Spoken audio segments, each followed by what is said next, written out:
Shalom, saudara. Saya ingin share mengenai salah satu cincin yang sudah 11 tahun ini lebih menemani saya. Saya tipe orang yang jarang sekali suka pakai aksesoris atau perhiasan, kecuali kalau memang terpaksa. Dan ada salah satu cincin yang saya kenakan, mempunyai sebuah cerita yang khusus di baliknya.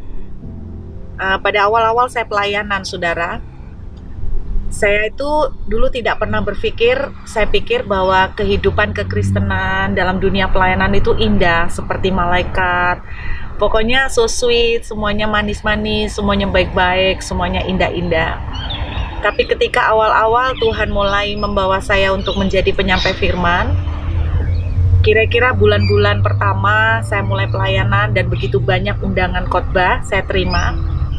Tidak lama setelah itu saya menerima sebuah surat kaleng. Namanya surat kaleng ya berarti tidak ada nama pengirimnya. Dan surat kaleng itu tadinya saya berniat untuk menyimpan, tapi suami saya tidak mengizinkan. Karena dia bilang nggak perlu untuk nyimpan yang jelek-jelek untuk diingat-ingat. Jadi dalam surat itu ada seseorang yang menuliskan maki-makian ke saya. Saya masih ingat nama saya diganti, saudara, menjadi Sidul. Jadi dia bilang begini, "Hey Dul, kamu itu tidak mungkin dipakai Tuhan. Saya tuh tidak percaya kalau orang model kayak kamu itu dipakai Tuhan. Pasti yang ngutus kamu itu bukan Tuhan, tapi setan." Jadi satu halaman itu ngolok-ngolok semua. Terus dia ngolokkan saya, "Kamu itu sudah jelek naik sepeda motor. Tidak mungkin kalau orang yang dipakai Tuhan itu jelek dan naik sepeda motor." Saya kadang-kadang tuh mikir ya, saudara, berarti orang Kristen itu kalau dipakai Tuhan harus yang naik mobil gitu. Kalau yang naik motor berarti belum tentu dipakai Tuhan. Tapi dalam kekristenan tuh repot ya, saudara ya. Kalau diberkati, duitnya banyak, berlimpah-limpah, katanya pendetanya ngambil duitnya gereja, ngambil duitnya jemaat. Nanti kalau pendetanya dandan sedikit, katanya sudah hedonisme duniawi. Tapi kalau pendetanya tidak dandan, katanya hidupnya tidak diberkati, banyak masalah, tertekan, pendetanya model orang sumpeng, stres. Repot, saudara. Tapi pada awal-awal pelayanan, saya masih terlalu polos.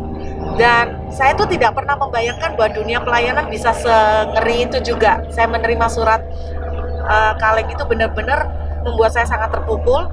Dan sempat pada waktu itu saya ngomong gini, saya ngambek, saya nggak mau pelayanan lagi. Saya nangis, saudara, gara-gara surat kaleng itu. Dan saya berkata begini, aku nggak sanggup, aku nggak siap. Ternyata dunia pelayanan sejahat ini, aku nggak mampu, aku nggak bisa. Saya mulai menyerah, saudara.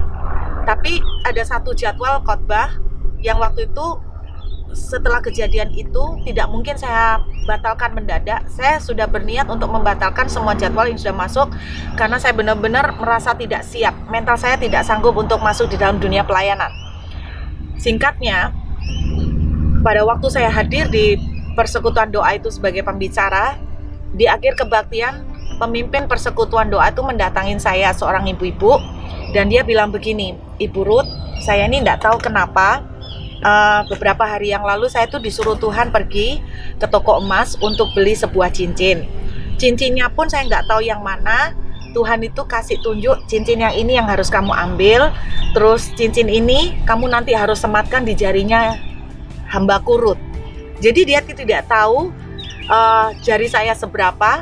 Dia belikan cincin itu, lalu dia sematkan di jari saya. Setelah kebaktian selesai, saya menangis, saudara, karena bukan soal cincinnya, bukan soal harga emasnya, karena cincin itu kecil, pasti harganya nggak seberapa.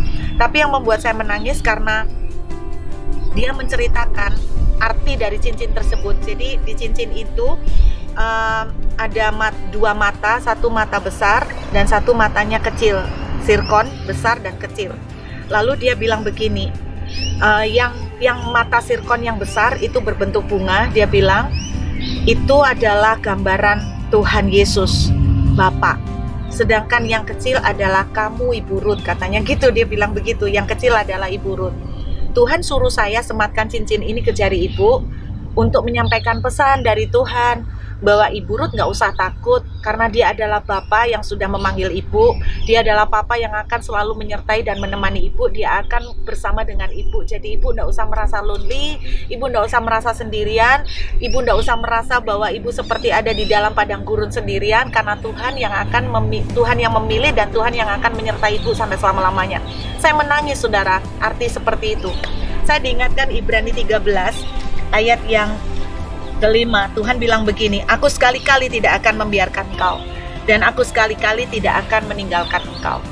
Saudara, ini sebuah pengalaman kecil bagi saya, tapi itu berarti banget. Saya cuma ingin mengingatkan kepada semua saudara, apapun yang saudara sedang alamin hari ini, terutama kalau kita tuh sedang lagi susah, kita kan selalu merasa bahwa kita tuh sendirian, kita merasa bahwa Tuhan tinggalkan kita. Enggak saudara, firman Tuhan adalah sebuah kebenaran. Artinya, kalau kebenaran itu apapun yang terjadi, dia akan lakukan seperti yang dia katakan. Kalau Tuhan berkata, aku tidak akan meninggalkan kau, dia tidak akan meninggalkan kau. Kalau sekali-kali tidak akan membiarkan kau, dia tidak akan membiarkan kau. Be strong saudara, tetap kuat. Walaupun saudara melihat sepertinya Tuhan belum memberikan pertolongan, Tuhan tidak meninggalkan saudara. Pasti keadaan apapun yang saudara lewati hari ini pasti akan selesai. Tuhan pasti akan tolong, Tuhan pasti akan tuntun kita untuk memberikan jalan keluar. Tetap kuat saudara di dalam penantian saudara dengan Tuhan. Let's the time. God bless you.